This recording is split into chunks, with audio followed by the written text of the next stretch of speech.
Narayanaswamy sir ನಮಸ್ತೆ, ಹೇಗಿದ್ದೀರಾ? ಚೆನ್ನಾಗಿದ್ದೀನಿ, ತಾವೇಗಿದ್ದೀರಾ? ನಾನು ಸೂಪರ್ ಆಗಿದ್ದೀನಿ ಸರ್. ಆ, ಹೇಳಿ. ಈಗ ವಿಷಯಕ್ಕೆ ಬರ್ತೀನಿ. ಏನಂತಂದ್ರೆ ಆ ಮೊನ್ನೆ ಅಷ್ಟೇ ಜಾಮೀನ್ ರದ್ದಾಗಿ ಪವಿತ್ರ ಗೌಡ ಅವ್ರದ್ದಾಗಿರ್ಬೋದು, ದರ್ಶನ್ ಅವ್ರದ್ದಾಗಿರ್ಬೋದು, ಒಂದಷ್ಟು ಅವ್ರ ಜೊತೆ ಇದ್ದಂತಹ ಆರೋಪಿಗಳದ್ದಾಗಿರ್ಬೋದು ಜಾಮೀನ್ ರದ್ದಾಗಿ ಮತ್ತೆ ಜೈಲು ಸೇರಿದ್ದಾರೆ. ಯಾ ಸೊ ನೀವಿವತ್ತು ಪವಿತ್ರ ಗೌಡ ಅವರ ತಾಯಿ ಜೊತೆ ಹೋಗಿ ಪವಿತ್ರ ಗೌಡ ಅವರನ್ನು ಕೂಡ ಭೇಟಿಯಾಗಿ ಬಂದ್ರಿ. ಏನಿದೆ ನೆಕ್ಸ್ಟ್ ಪ್ರೊಸೀಜರ್ ಅಂತ? ಇಲ್ಲ, ಪ್ರೊಸೀಜರ್ ಇನ್ನೇನಿಲ್ಲ. ಇವಾಗ ಸುಪ್ರೀಂ ಕೋರ್ಟ್ ಅಲ್ಲಿ ರಿವ್ಯೂ ಬೇಕಾದ್ರೆ ಹಾಕ್ಬೋದು, ಬಟ್ ರಿವ್ಯೂ ಹಾಕಿದ್ರೆ ಅಂತ ಗುಡ್ ರೆಮಿಡಿ ಸಿಗತ್ತೆ ಅಂತ ಅನ್ಸಲ್ಲ. ಬಟ್ ಆದ್ರೂ ಕೂಡ ಒಂದು ಪ್ರಯತ್ನ ಮಾಡಬಹುದು. ಹ್ಮ್ ಬಟ್ ನೆಕ್ಸ್ಟ್ ಏನಂದ್ರೆ ಕೇಸನ್ನ ಮೂವ್ ಮಾಡೋದೊಂದೇ. ಕೇಸನ್ನ ಟ್ರಯಲ್ ಕಮೆನ್ಸ್ ಮಾಡಿ ಹ್ಮ್ ಆ, ಅದನ್ನ ಸ್ವಲ್ಪ ಸ್ಪೀಡ್ ಅಪ್ ಮಾಡ್ಬೇಕು ಎಕ್ಸ್ಪೀಡಿಯಸ್ಲಿ ಅಂತ ಇದೆ. ಹ್ಮ್ ಸೊ ಅದನ್ನ ಮಾಡಿದ್ರೆ ಮಾತ್ರ ಚಾರ್ಜ್ ಮಾಡ್ಬೇಕು. ಇವಾಗ ನೆಕ್ಸ್ಟ್ ಕೋರ್ಟ್ ಅದನ್ನ ಚಾರ್ಜ್ ಆಗಿ ಹ್ಮ್ ಎವಿಡೆನ್ಸ್ ಕಮೆಂಟ್ಸ್ ಆಗಿ ವಿಟ್ನೆಸ್ ಗಳೆಲ್ಲ ಸ್ಟಾರ್ಟ್ ಆಯ್ತು ಅಂತಂದ್ರೆ ಹ್ಮ್ ಹ್ಮ್ ನೆಕ್ಸ್ಟ್ ಅವ್ರನ್ನ ಫರ್ದರ್ ಒಂದ್ ಸ್ವಲ್ಪ ಆದಷ್ಟು ಬೇಗ ವಿಟ್ನೆಸ್ ಗಳು ಕಮೆಂಟ್ಸ್ ಆದ ಸ್ವಲ್ಪ ಚೇಂಜಸ್ ಸರ್ಕಮ್ಸ್ಟೆನ್ಸ್ ಅಲ್ಲಿ ಬೇಲ್ ಮೂವ್ ಮಾಡಬಹುದು ಅಷ್ಟೇ. ಹಾ, ಸದ್ಯದ ಪರಿಸ್ಥಿತಿಯಲ್ಲಿ ಕೇಸನ್ನ ಫಾಸ್ಟ್ ಆಗಿ ಮೂವ್ ಮಾಡೋದೊಂದೇ ರೆಮಿಡಿ. ಓಕೆ. ಹ್ಮ್ ಅಂದ್ರೆ ಈಗ ಹೋಗಿ ಜೈಲಲ್ಲಿದ್ದಾರೆ. ಸೊ ನೆಕ್ಸ್ಟ್ ಸ್ಟೆಪ್ ಏನೇನ್ ಇರುತ್ತೆ ಅಂತ? ಅಲ್ಲ, ಇದ್ದಾರೆ ಎಲ್ಲಾ ಕೇಸಲ್ಲಿ ಇದ್ದಂಗೆ. ಇದೇನು ಎಕ್ಸೆಪ್ಷನ್, ಇದೇನು ಡಿಫ್ರೆಂಟ್ ಕೇಸ್ ಏನಲ್ಲ ಅಲ್ವಾ? ಹಾ ಹಾ ಹಾ. ಈ ಭೂಮಿ ಮೇಲೆ ಇದೊಂದೇ ಮರ್ಡರ್ ಅಂತ ಕೇಸ್ ಅಂತ ಏನಾಗಿಲ್ಲ, ಎಷ್ಟೋ ಹ್ಮ್ ಮರ್ಡರ್ಗಳು ಕೇಸ್ ಆಗಿದೆ. ಹ್ಮ್ ಇದೇನಂದ್ರೆ ಸೆಲೆಬ್ರಿಟಿ ಅನ್ನೋದೊಂದು ಬಿಟ್ರೆ ಹ್ಮ್ ಅಂತ ಬೇರೆ ಏನು ಚೇಂಜಸ್ ಏನಿಲ್ಲ. ಹ್ಮ್ ಹ್ಮ್ ಹ್ಮ್ ಸೊ ಅವತ್ತಿಂದನೂ ನಾವು ಹೇಳ್ತಾ ಬರ್ತಾ ಇದೀವಿ, ಇವರೆಲ್ಲ ನಿರಪರಾಧಿಗಳು, ಹ್ಮ್ ಇದನ್ನ ಯಾವ್ದೋ ಷಡ್ಯಂತ್ರದಲ್ಲಿ ಇವ್ರನ್ನ ಬಲಿ ಮಾಡಿದ್ದಾರೆ ಅಂತ. ಹ್ಮ್ ಹ್ಮ್ ಸೊ ಹ್ಮ್ ಅದೆಲ್ಲ ಕೋರ್ಟ್ ಅಲ್ಲಿ ಪ್ರೂವ್ ಮಾಡ್ಬೇಕು. ಇವಾಗ ಹ್ಮ್ ಮಾಧ್ಯಮಗಳ ಮುಂದೆ ನಾವೇನ್ ಹೇಳಿದ್ರು ಅದು ವ್ಯರ್ಥ ಆಗತ್ತೆ. ಓಕೆ. ಅಲ್ಟಿಮೇಟ್ಲಿ ಅಗೇನ್ ತಿರ್ಗಾ ಒಂದು ಮೆಸೇಜ್ ತರ ಪಾಸ್ ಆಗತ್ತೆ ಬಿಟ್ರೆ ಅವ್ರಿಗೆ ರೆಮಿಡಿ ಅಂತೂ ಏನ್ ಸಿಕ್ಕಲ್ಲ. ಹ್ಮ್ ಸೊ ಅಗೇನ್ ತಿರ್ಗಾ ಕೋರ್ಟ್ ಅಲ್ಲಿ ಒಂದು ಏನ್ ಚಾರ್ಜ್ ಶೀಟ್ ಹಾಕಿದ್ದಾರೆ ಅದ್ರ ಆಧಾರದ ಮೇಲೆ ಹ್ಮ್ ಚಾರ್ಜ್ ಫ್ರೇಮ್ ಮಾಡ್ತಾರೆ ಕೋರ್ಟ್. ಹಾ ಹಾ ಹಾ. ಅದಾದ್ಮೇಲೆ ಒಂದೊಂದೇ ವಿಟ್ನೆಸ್ಗಳು, ಸುಮಾರು 100 ವಿಟ್ನೆಸ್ ಇದೆ, ಹ್ಮ್ ಎಲ್ಲ ವಿಟ್ನೆಸ್ಗಳು ಬರ್ತಾರೆ. ಈಗ ಹ್ಮ್ ಏನ್ ಚಾರ್ಜ್ ಶೀಟ್ ಅಲ್ಲಿ ಹಾಕಿದ್ದಾರೆ ಅದು ಯಾವ್ದು ವಿಟ್ನೆಸ್ ಅಲ್ಲ, ಅದೆಲ್ಲ ಹ್ಮ್ ಜಸ್ಟ್ ಒಂದು ಮೆಟೀರಿಯಲ್ ಅಷ್ಟೇ. ಓಕೆ. ಮೆಟೀರಿಯಲ್ ವಿಟ್ನೆಸ್ ಆಗಿ ಕನ್ವರ್ಟ್ ಆಗೋದು ಕೋರ್ಟ್ ಅಲ್ಲಿ ವಿಚಾರಣೆ ಪ್ರಾರಂಭ ಆದ್ಮೇಲೆ. ಹ್ಮ್ ಹ್ಮ್ ಅವ್ರು ಬಂದ ಮೇಲೆ ಅದನ್ನ ವಿಟ್ನೆಸ್ ಅಂತ ಕರಿಬೇಕು ಅಲ್ವಾ? ಹ್ಮ್ ಹ್ಮ್ ಸೊ ಹ್ಮ್ ಹ್ಮ್ ತದನಂತರ ನೋಡೋಣ ಏನೇನಾಗತ್ತೆ ಅಂತ. ಸದ್ಯದ ಪರಿಸ್ಥಿತಿಯಲ್ಲಿ ಸ್ವಲ್ಪ ತಾಳ್ಮೆಯಿಂದ ನೋಡ್ತಾ ಇದೀವಿ ಅಷ್ಟೇ. ಎಷ್ಟು ದಿನ ಟೈಮ್ ತಗೋಬಹುದು ಸರ್ ಇದಕ್ಕೆ, ನೆಕ್ಸ್ಟ್ ಪ್ರೊಸೀಜರ್ ಇದಾಗೋದಕ್ಕೆ? ಇಲ್ಲ, ಸ್ವಲ್ಪ ಟೈಮ್ ತಗೊಳುತ್ತೆ, ತಿಂಗಳಾನ್ಗಟ್ಲೆನೇ ಆಗತ್ತೆ, ಒಂದ್ 6 ತಿಂಗಳು ಮೇಲಾಗತ್ತೆ. ಹ್ಮ್ ಹ್ಮ್ ಹ್ಮ್ ಅದಕ್ಕೂ ಮೊದ್ಲು ಆಗತ್ತೆ ಅಂತ ಖಂಡಿತ ಅನ್ಸಲ್ಲ. ಓಕೆ. ಹ್ಮ್ ಈಗ ಕಾನೂನಾತ್ಮಕವಾಗಿ ದರ್ಶನ್ ಅವರಾಗಿರ್ಬೋದು ಅಥವಾ ಪವಿತ್ರ ಗೌಡ ಅವರಾಗಿರ್ಬೋದು ಯಾವ ರೀತಿ ಹೋರಾಟವನ್ನ ತಗೋಬಹುದು? ಯಾಕಂತಂದ್ರೆ ಹೈಕೋರ್ಟ್ ಇಂದ ಈ ತರ ಆಗಿದೆ, ಸುಪ್ರೀಂ ಕೋರ್ಟ್ ಇಂದ ರದ್ದಾಗಿದೆ ಬೇಲು. ಹ್ಮ್ ಹ್ಮ್ ಸೊ ನೆಕ್ಸ್ಟ್ ಅವರ ಹೋರಾಟ ಯಾವ ರೀತಿ ಇರಬಹುದು ಅಲ್ಲ, ಅಂಡ್ ಅದೇನಾಗತ್ತೆ, ನಾವು ಸುಪ್ರೀಂ ಕೋರ್ಟ್ ಅಲ್ಲಿ ಅಲ್ಲಿ ಬೇರೆ ವಕೀಲರಿದ್ರು, ಹ್ಮ್ ಅವ್ರು ರಿಟರ್ನ್ ಸಬ್ಮಿಷನ್ಸ್ ಎಲ್ಲ ಫೈಲ್ ಮಾಡಿದ್ರು. ಹ್ಮ್ ಹ್ಮ್ ಅದನ್ನೆಲ್ಲ ಅಷ್ಟಾಗಿ ಕನ್ಸಿಡರ್ ಮಾಡಿಲ್ಲ, ಓನ್ಲಿ ಜಾಸ್ತಿ ಕಾನ್ಸಂಟ್ರೇಷನ್ ಅನ್ನೋ ದರ್ಶನ್ ಅನ್ನೇ ಮಾಡಿದ್ದಾರೆ ಅಲ್ಲಿ ಕೂಡ. ಹ್ಮ್ ಹ್ಮ್ ಹ್ಮ್ ಅದಕ್ಕೆ ಅದನ್ನೇ ಇಟ್ಕೊಂಡು ನಾವು ರಿವ್ಯೂ ಹಾಕ್ಬೇಕು ಅಂತ ಅನ್ಕೊಂಡಿದೀವಿ.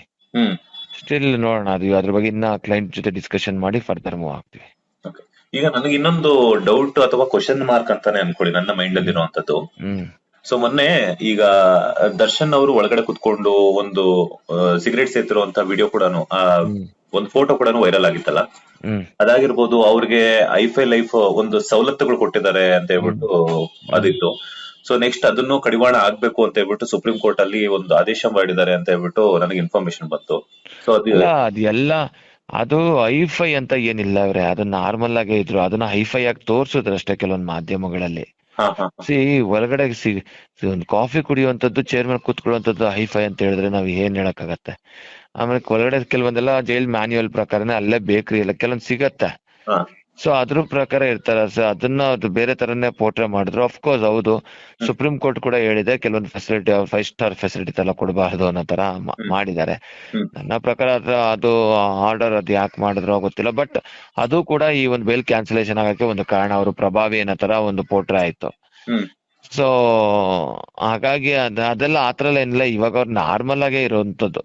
ಹ್ಮ್ ಹ್ಮ್ ಹ್ಮ್ ಎಲ್ಲಾರು ಹೇಗಿರ್ತಾರೆ ಇವಾಗ ಅವರು ಹಾಗೇನೆ ಇರುವಂತದ್ದು. ಓಕೆ. ಅದಕ್ಕೆ ಹಂಗಾಗಿ ಸ್ಪೆಷಲ್ ಆಗೇನಿಲ್ಲ. ಮನೆಯಿಂದ ಊಟ ಕೊಡುವಂತ ಚಾನ್ಸಸ್ ಏನಾದ್ರು ಅದ್ರದ್ದೆಲ್ಲ ಇನ್ನ ಏನು ಪ್ರಾರಂಭ ಆಗಿಲ್ಲ. ಹಾ. ಹಂಗೇನಾದ್ರೂ ಕೊಡ್ಬೇಕು ಅಂದ್ರೆ ಕೋರ್ಟ್ ಇಂದ ಪರ್ಮಿಷನ್ ತಗೊಂಡು ಕೊಡ್ಬೋದು. ಓಕೆ. ಭೇಟಿ ಹ್ಮ್ ಆಗುವಂತದ್ದು ಹೆಂಗೆ ಸರ್? ಇವಾಗ ಫ್ಯಾಮಿಲಿ ಮೆಂಬರ್ಸ್ ಇವತ್ತಾನೆ ಪವಿತ್ರ ಗೌಡ ಅವ್ರ ಜೊತೆ ನೀವು ಕೂಡ ಹೋಗಿದ್ರಿ. ಡೈಲಿ ಹೌದು. ಭೇಟಿ ಆಗ್ಬೋದಾ ಅಥವಾ ವಾರಕ್ಕೊಮ್ಮೆ, ಇಷ್ಟು ದಿನಕ್ಕೊಮ್ಮೆ? ಅಡ್ವೊಕೇಟ್ಸ್ಗಳು ಡೈಲಿ ಆಗ್ಬೋದು.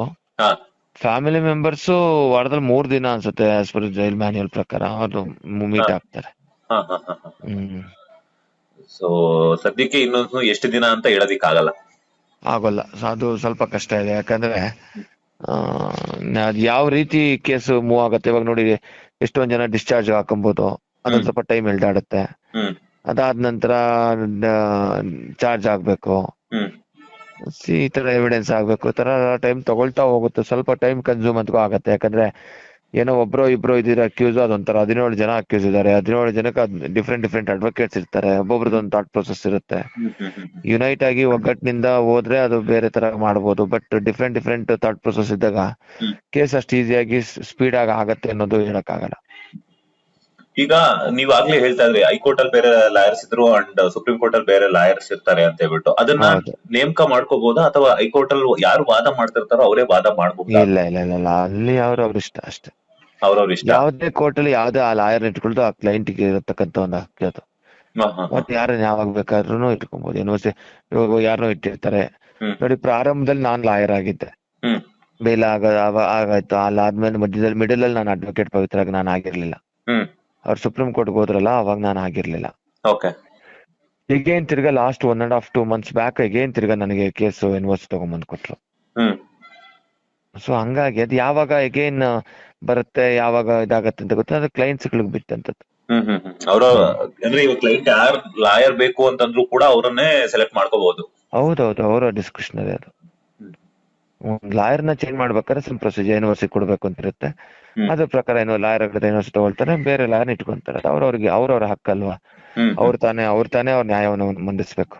ಹ್ಮ್ ಹ್ಮ್ ಹ್ಮ್ ಹ್ಮ್ ಹ್ಮ್ ಫೈನಲಿ ಈಗ ಈ ಕೇಸ್ ಬಗ್ಗೆ ಏನ್ ಹೇಳ್ತೀರಾ ಸರ್ ಆಸ್ ಎ ಲಾಯರ್ ಆಗಿ? ಲಾಯರ್ ಏನೆಲ್ಲ ಆಗಿ ಸ್ಟೆಪ್ಸ್ ಅನ್ನ ತಗೋಬಹುದು ದರ್ಶನ್ ಅವ್ರ ಆಗಿರ್ಬೋದು, ಪವಿತ್ರ ಗೌಡ ಆಗಿರ್ಬೋದು? ಹೇಳಿದ್ನಲ್ಲ ಅಷ್ಟೇ ಲೀಗಲ್ ಸ್ಟೆಪ್ಸ್ ಅಷ್ಟೇ. ಇನ್ನೇನು ಕೋರ್ಟ್ ಅಲ್ಲಿ ಇದೆ ಕೇಸು, ಹ್ಮ್ ಅದ್ರ ಬಗ್ಗೆ ಇನ್ನೇನ್ ಮಾತಾಡೋದೇನಿಲ್ಲ. ಇದೆಲ್ಲ ಲೀಗಲ್ ಸ್ಟೆಪ್ಸ್, ಲೀಗಲ್ ಪ್ರೊಸೀಜರ್ ಪ್ರಕಾರ ಹೋಗುತ್ತಷ್ಟೇ. ಓಕೆ. ಬಟ್ ಈಗೇನಂದ್ರೆ ಬೇಲ್ ಕ್ಯಾನ್ಸಲ್ ಆಗಿರೋದ್ರಿಂದ ಅಷ್ಟು ಈಸಿಯಾಗಿ ಏನೋ ತಿಂಗಳಲ್ಲೋ 2 ತಿಂಗಳಲ್ಲೋ 3 ತಿಂಗಳಲ್ಲೋ ಬೇಲ್ ಆಗತ್ತೆ ಅವೆಲ್ಲ ಖಂಡಿತ ಇಲ್ಲ. ಹ್ಮ್. ಒಂದ್ 6 ತಿಂಗಳಂತೂ ಖಂಡಿತ ಆಗತ್ತೆ. 6 ತಿಂಗಳ ಮೇಲಾಗತ್ತೆ. ಅಂದ್ರೆ ಈಗ 6 ತಿಂಗಳ ತನಕನೂ ಕೂಡ ದರ್ಶನ್ ಅವ್ರಾಗಿರ್ಬೋದು, ಪವಿತ್ರ ಗೌಡ ಅವರಾಗಿರ್ಬೋದು ಜೈಲಲ್ಲೇ ಇರ್ಬೇಕು. ಖಂಡಿತ ಇರ್ಬೇಕಾಗತ್ತಲ್ಲ, ಹಾ ಹಾ ಹಾ ಯಾರಾದ್ರೂ ಆಗ್ಲಿ. ಹಾ ಕಾನೂನು ಎಲ್ಲರಿಗೂ ಒಂದೇ ಅಲ್ವಾ, ಹೌದು. ಅಷ್ಟೇ. ಎನಿವೇ ಸರ್, ಥ್ಯಾಂಕ್ ಯು ಒಂದಷ್ಟು Thank you. ಇನ್ಫಾರ್ಮೇಶನ್ ಕೊಟ್ಟಿದ್ದಕ್ಕೆ. ಮತ್ತೆ ನಿಮ್ಮನ್ನ Thank- ಕಾಂಟ್ಯಾಕ್ಟ್ ಮಾಡ್ತೀನಿ. Thank you. Thank you sir. Latest ಹಾಗೂ ಇಂಟ್ರೆಸ್ಟಿಂಗ್ ಸುದ್ದಿಗಳಿಗಾಗಿ ಬಾಸ್ ಟಿವಿ ಕನ್ನಡ ಚಾನೆಲ್ನ ಸಬ್ಸ್ಕ್ರೈಬ್ ಮಾಡಿ. ಹಾಗೆಯೇ ಬೆಲ್ ಐಕಾನ್ ಪ್ರೆಸ್ ಮಾಡಿ. ಇದರ ಜೊತೆಗೆ ಫೇಸ್ಬುಕ್, ಇನ್ಸ್ಟಾಗ್ರಾಮ್, ಎಕ್ಸ್ ನಲ್ಲೂ ಮಿಸ್ ಮಾಡದೆ ಫಾಲೋ ಮಾಡಿ.